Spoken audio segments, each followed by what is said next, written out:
The webinar. This webinar is update of spine surgery, and this webinar is supported by Middle East Spine Society and WFNS Spine Committee and International Academy of Spine.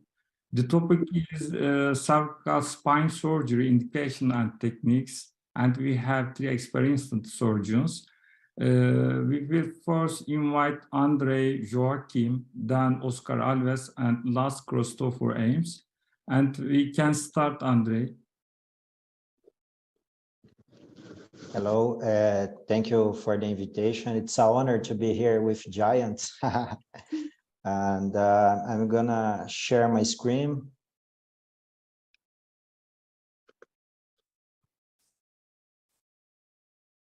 Can you see my screen? Yes, perfect. Well, yes, we can see. I try to be on time, and thank you very much for the invitation. It's an honor to be here. I'm going to talk about cervical laminectomy. I think someone needs to mute the. Okay, thank you. I'm going to talk about cervical laminectomy and discuss a little bit about the indications and the status of the knowledge. What do we know? We know that the normal cervical spine has a little lordosis between C2 and C7, but most of the lordosis is in the upper cervical spine. The mean cervical lordosis is about 16 degrees, but some patients have even kyphosis. Asymptomatic patients may present with some degree of cervical kyphosis. So the presence of kyphosis itself is not a disease. And there are many forms to measure the cervical lordosis. The most used for sure is Cobb angle between the inferior end plate of C2 and upper end plate of C7. The benzo line is very interesting because you draw a line from the posterior inferior aspect of C2 to the posterior inferior aspect of C7, and no other vertebrae can cross this line. It's not a measure, but it indicates if the spine is straight or not. And the Jackson line is also used in some studies and papers. It's a line from the body of C2 and the body of C7. The bisection of these lines give you an angle of lordosis. So you can evaluate the lordosis using different forms. And we know that an unbalanced spine, most of this knowledge comes from the thoracolumbar spine, they affect cervical alignment. You can see here that when we have a sagittal imbalance with reduction of thoracokyphosis and also reduction of lumbar lordosis, we may have a compensatory hyperlordosis. We also have hyperlordosis in some craniocervical junction kyphosis, such basilar invagination. So the spine is linked together, and we're gonna see this in details. I love these pictures. I used to show them to the patients. It's a picture from physiotherapists, most of the websites from physiotherapists. It provides some illustration that if your head is bending forward, the weight of your head increases and the amount of muscle recruitment increases. So this patient here have a heavy head, and he also had some neck pain because your muscles need to be stronger. You recruit your muscles. So I like to show these pictures to the patients to explain this. And it's necessary to have a comprehensive evaluation. Unfortunately, most of the times we have to do not only an MRI, but also dynamic X-rays. Here you can see I have a couple of cases that you note an instability in dynamic X-rays. You can see a clear mobility between C3 and C4. The CT scan is important for evaluation of OPOL. I think it's the best exam to OPOL that can change your approach most of the times, but also for your planning, your instrumentation. For you evaluated your C2, your C7, the size of your lateral mass. I think CT scan is important to evaluate your surgical plan. But the most important exam for sure to evaluate the cervical spine degenerative disease is an MRI. An MRI, you can see the amount of compression, the site of compression, the number of levels compressions. And it's important, I used to say to my residents, to take care of about evaluate the lordosis with an MRI. MRI is not to evaluate the cervical spine alignment. I think it's better to have simple plain X-ray, because sometimes you don't know how the exam was done. Sometimes they can bending the head forward, using some pad in the head. So to evaluate the alignment, it's better to use cervical X-rays. And Dr. Ames is here. I think he's going to talk this much better than I, but it's important to know that the plumb line of C2 over C7 provides some a clinical objective parameter of how much your head is bending forward. It's known that when your plumb line of C2 is more than 4 centimeters from the plumb line of C7, this is associated with unfavorable neck score index and poor quality of life. And also T1 slope that I'm going to talk in details, that this is important, and the chin brow angle that we need to look in the horizontal. We cannot look into the floor. When we look into the floor, we need more muscles to maintain the normality. This patient, for instance, you can see the chin brow vertical angle, the horizontal, the vertical plane, and the chin brow line. She is looking to the floor. So we have to normalize this, because when you look to the floor, you have neck pain, you can worsen your neurological symptoms. So this is a problem. And we have to correct this most of the times with osteotomies, that it's not the objective of my presentation. And what we know now is that the cervical junction is of paramount importance to understand the alignment of the cervical spine. The cervical thoracic junction gives you the amount of lordosis you need to have. How does it work? The T1 slope, it's an angle that it's made by the horizontal line in the superior end plate of T1. If you have a high T1 slope, it means that you have a kyphotic thoracic spine. You need much more lordosis than a patient with a low T1 slope. This is to achieve balance. There are many mathematic schemes in the literature to attest this, and I'm going to talk about only 2 papers that evaluated the outcome of patients. If you have a T1 slope minus C2, C7 lordosis less than 20 degrees, it matches. What means it matches? This patient is balanced. If you have a T1 slope very high and you don't have a higher lordosis, you have neck pain, poor neck disability index. So if the patients match, they have better outcome than patients with unbalanced relationship between your T1 slope and your lordosis. This is another paper that provides the same conclusions, that if you have a mismatch, your plumb line is also poor and the neck disability is poor. So you have to consider the T1 slope when choosing for anterior-posterior approach, or even to know if it's a deformity or a simple cervical case. These 2 pictures are from the manuscript, not mine. And then you can see here that this patient have a mismatch, and it was correct in the post-operator to less than 20, and the neck disability index is good, less than 25 is good. And this one, there you can see a higher mismatch, you can see a high T1 slope and low cervical lordosis. The neck disability is pretty bad. So it's important to understand T1 slope. Here it's a case of mine of a simple exam. If you look just the MRI in this case, I am pretty sure that you can equipoise. You can go anterior or you can go posterior, because you see that there is cervical lordosis. But if you take a look at in the thoracic spine, this patient has instability and a high T1 slope. So it's my preference to go anterior to do a less morbid procedure instead of a deformity surgery. Consider the T1 slope.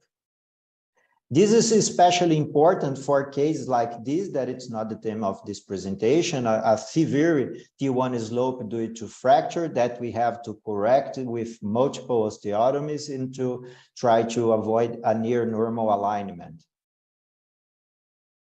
Specifically talk about cervical spondylotic myelopathy. The objectives of our surgery to avoid progression and to improve neurological recovery, consider these new radiological parameters.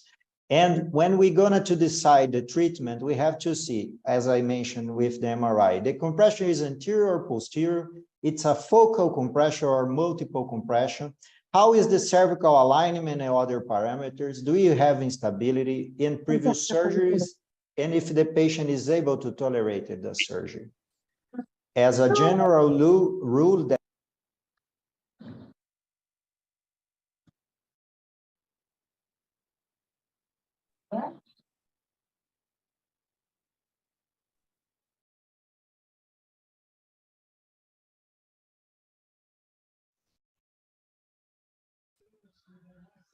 Andrei, we cannot hear you. Andrei, you can open your voice.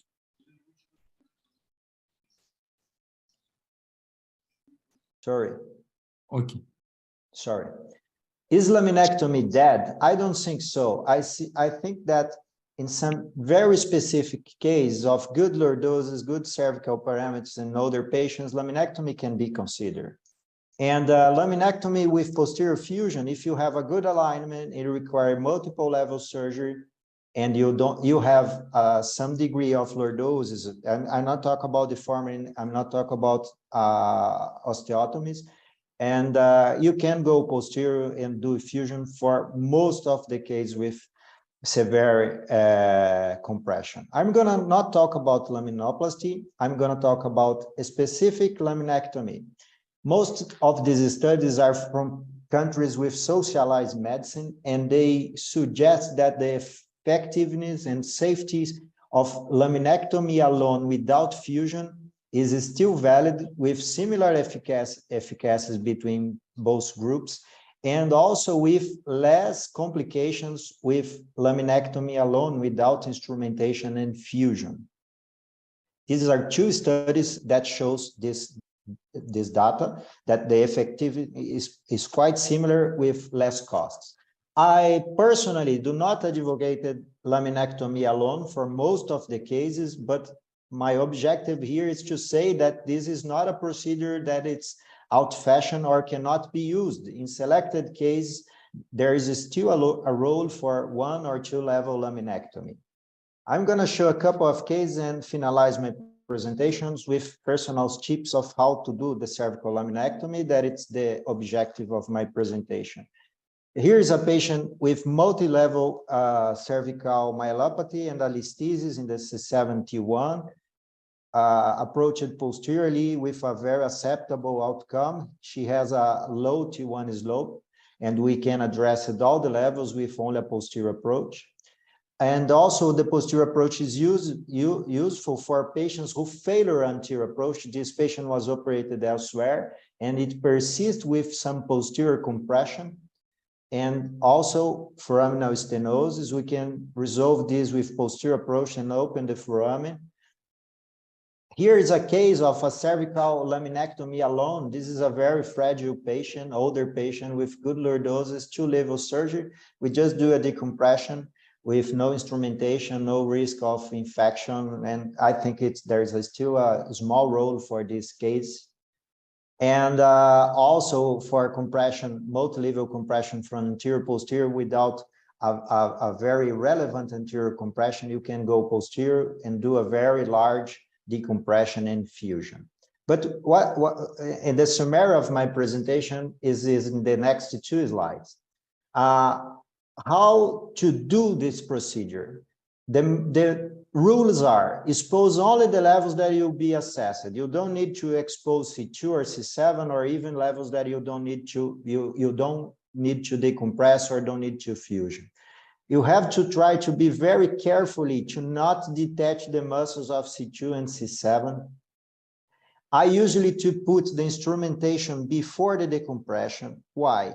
Most of these cases I do with the residents, and I feel more comfortable to put the screws before the compression to avoid the risk of spinal cord injury. And some exceptions is some challenge instrumentations, hemivertebra or patients with dysmorphic changes that you need to decompress to palpate it if you don't have navigation. When to perform the decompression, I like to drill bilateral laminotomies and then use a 1 or in the maximum 2 millimeters Harrison wrench. I usually to remove the bone from bottom to the top, and after the decompression to perform foraminotomies when necessary.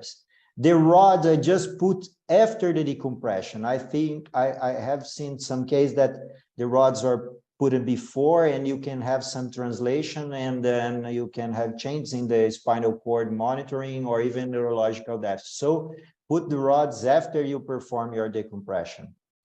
I usually to keep a good irrigation of the tissues to avoid to maintain it moisted, and avoid to use monopolar, especially very strong monopolar, to not have the vascularized tissue. Finishing the procedure, we usually to put vancomycin and suture the muscle sheet, so we don't suture too strong the muscle itself. If you suture the muscles too strong, you can necrosis the muscles. And a multi-layer closure is of paramount importance to avoid infection and post-operative fluid collections. To finalize, the trips and tricks that we use to posterior decompression are exposed before. There is still a role for cervical laminectomy without fusion in very well selected cases, and we have to incorporate the multimodality radiological evaluation and the new radiological parameters in our decision to how to choose the best option for each patient. Thank you very much. Thank you, Andrei, for wonderful presentation. It is very important, I think, this angio, cervical angios, and we see all of these cases very frequently in daily hospitals. And is there any questions to Andrei? We can take questions from audience. May I ask Andrei a question? Sure. Andrei, thank you so much for this very good presentation. You have shown us some tricks, but my question is, I'm talking about an OPLL case, okay? Let's say the patient has compression at C4, C5, C6, okay? If the patient doesn't have any instability, okay? You have showed us some tricks, but what's your common prefer, okay? What have to be the upper and the lowest instrumented segments? You told us that you are looking to the Chimbro vertical angle, T1 slope minus cervical lordosis and the SVA. But do we have to come to C2 or can we stop at C3? I'm talking about the upper part. Or if you decompress that levels, do you stop at C7 or do you pass direct to T1? Or are you going to T2? What's your choice? Very, very good question. Thank you. The honor for the presentation is mine. There is not too much difference for the patient in the degree of motion if you stop at C3 or C2. The point is that if you need a strong fixation, the patient has poor bone equality. I don't have navigation, so I don't put pedicles at C3.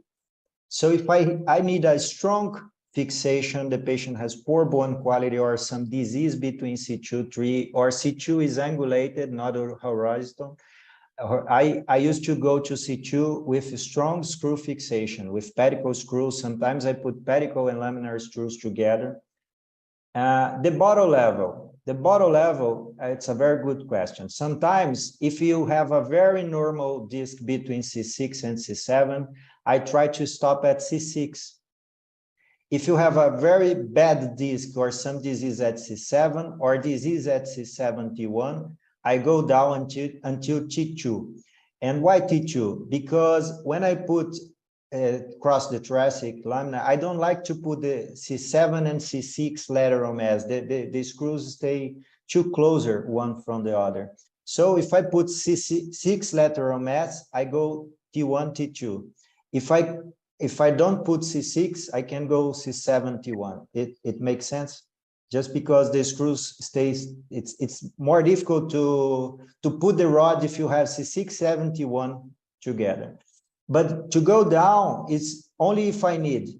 There is a robust literature that says that you can stop at C7. Some robust, you can have to go to T1, T2. So there is no consensus. So I used to look at the case and see what I have to do. If it's a patient with high risk of failure, I go to T2, put very large screws at T1 and T2. If it's not, I can stop at C7. And Andrei, if we're talking about cervical deformity, does it matter to go stop at, I'm talking about the lowest instrumented vertebra, okay? You're deciding according to patients. Does something is changing, stopping at T2, 3, 4?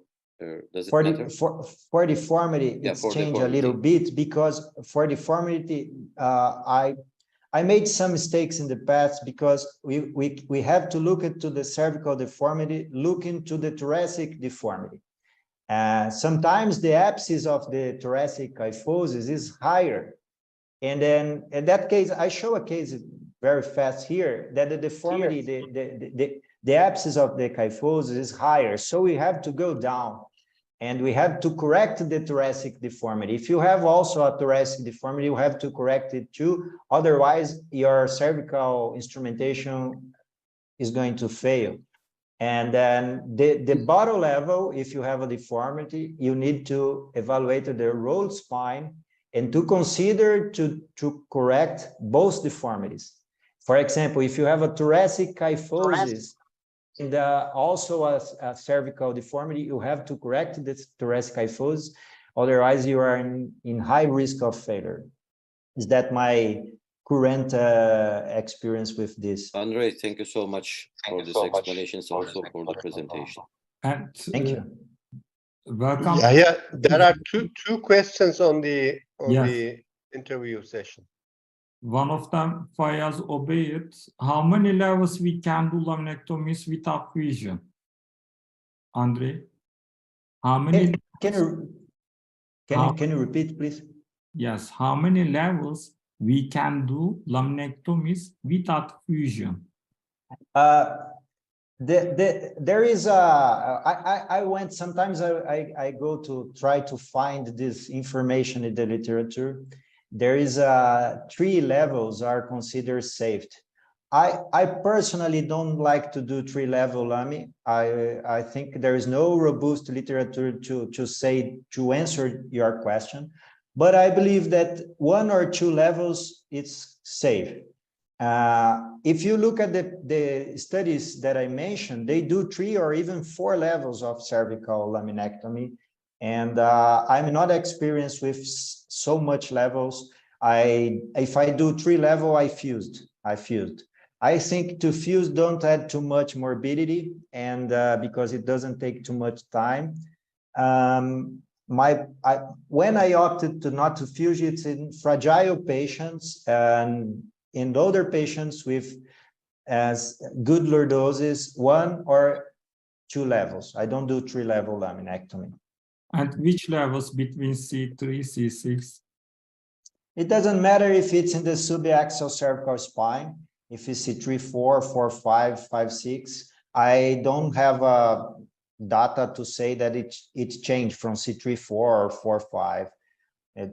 I don't have the answer for exactly the number of levels, but 3 levels, I don't think it's safe. I think you are high risk of deformity and post-operative kyphosis. And second question, Andrei, from Alexis Duskovic. You didn't show comparative evidence between laminectomy and laminoplasty. Could you explain? Sure. Well, laminoplasty is a very safety and word used procedure around the world. There is some good evidence from a recent study from North America about that laminoplasty is even better than fusion. And I respect all the surgeons that do laminoplasty, but I hate laminoplasty. I don't do cervical laminoplasty. I think if you have a cord compression, you have to make the spine stiffness if you have a large decompression. And I think there is literature to support the use of cervical laminoplasty. I respect those who use this modality, but I'm not the guy to talk about this because I hate the procedure. I don't like the spine. It looks like it's not rigid and it's not strong.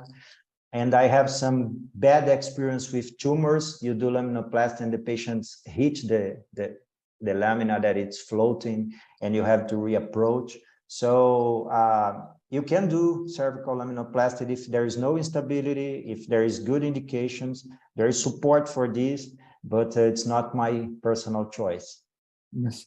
A question from Yasir Taha. How long time I will use postoperative color for the patients after decompression without vision? Well, I think very good questions. We don't have a strong support to need brace for postoperative surgery, but in patients with high risk to failure, for example, severely osteoporotic patients, poor bone quality, rheumatoid arthritis patients, congenital children with deformities, despite the literature do not support that, I used to let them 3 months in a brace. I personally believe that in patients with right risk, to restrict movements can be useful to avoid catastrophic complications.